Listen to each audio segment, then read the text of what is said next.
एक आलीशान corporate company में सीनियर मैनेजर के पद पर काम करने वाली अनन्या स्वभाव से जितनी आश्वस्त थी, अपने वैवाहिक जीवन के शुरुआती दिनों में उतनी ही लापरवाह भी थी। वह अक्सर अपनी सासू माँ मीरा जी द्वारा घर के अनुशासन, समय की पाबंदी और पारिवारिक जिम्मेदारियों को लेकर दी जाने वाली सीख को टोकना समझकर नज़रअंदाज कर देती थी और अपनी हर गलती पर खुद को सही साबित करने के लिए अपने पति आरव के सामने रोना रोती थी कि इस घर में उसके काम और उसकी आज़ादी को समझा ही नहीं जाता। अपनी इस नाराज़गी के चलते अनन्या ने एक दिन अपनी मॉम सुहासिनी के साथ मिलकर आरव को सबक सिखाने की एक सीक्रेट प्लानिंग की और अपनी मॉम की अचानक तबीयत खराब होने का नाटक रचकर आरव को कुछ दिनों के लिए अपने मायके बुला लिया, जहां अनन्या की योजना आरव के लाइफस्टाइल, उठने बैठने और छोटी मोटी आदतों पर लगातार कमियां निकालकर उसे यह एहसास दिलाने की थी कि जब कोई आपकी आज़ादी पर पहरा लगाता है तो कैसा दर्द होता है। लेकिन मायके के उस मॉडर्न और आलीशान माहौल में आरव ने अपनी समझदारी से पासा ही पलट दिया। वह अपनी corporate work from home life के साथ साथ बेहद सहजता से सुबह जल्दी उठता, अपनी सासू माँ सुहासिनी की हेल्थ डाइट के अनुसार बिना चीनी और ऑर्गेनिक हर्ब्स की ग्रीन टी खुद बनाकर उनके कमरे में लाता, घर के बजट और ग्रोसरी को ऑनलाइन मैनेज करता और वीकेंड पर अपनी सासू माँ की मनपसंद डिशेस इतनी बखूबी बनाता कि अनन्या की कमियां ढूंढने की हर कोशिश नाकाम हो जाती। आरव का यह मैच्योर और केयरिंग रूप देखकर जब अनन्या ने अपनी मॉम पर दबाव बनाया कि वह सोते हुए आरव को देर तक सोने के लिए डांटे, तो उसकी मॉम सुहासिनी ने उल्टा अनन्या को ही कमरे में ले जाकर फटकार लगाई और एक बड़ी सीख दी कि आरव अपनी सासू माँ को मॉम मानकर उनके स्वाभिमान और सेहत का ख्याल रख रहा है। जिसे तुम पाबंदी समझ रही थी, वह असल में मीरा जी का तुम्हारे प्रति प्यार और फिक्र थी। इसलिए अपनी इस ईगो और बचपने को छोड़ो, अपने ससुराल जाओ और अपनी सासू माँ की फिक्र को दिल से सम्मान देना सीखो, क्योंकि एक बेटी तभी किसी घर की लक्ष्मी बनती है जब वह बहू के रूप में उस घर को अपनाती है।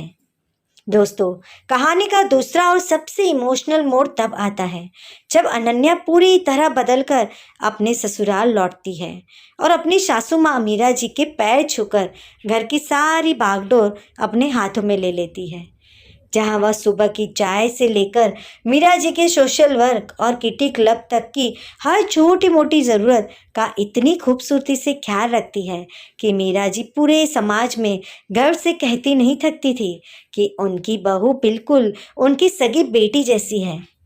लेकिन कहानी में एक बड़ा सस्पेंस तब आता है जब पड़ोस की एक रूढ़िवादी महिला मीरा जी को एक सोशल मीडिया लाइव वीडियो दिखाती है, जिसमें अनन्या वीकेंड्स पर एक एनजीओ के बैनर तले अनाथ बच्चों और बेसहारा महिलाओं के लिए मार्शल आर्ट्स और सेल्फ डिफेंस की सीक्रेट नाइट क्लासेस चलाती नजर आती है, जिसमें वह पूरी तरह से एक स्पोर्टी लुक और डेनिम जैकेट में होती है।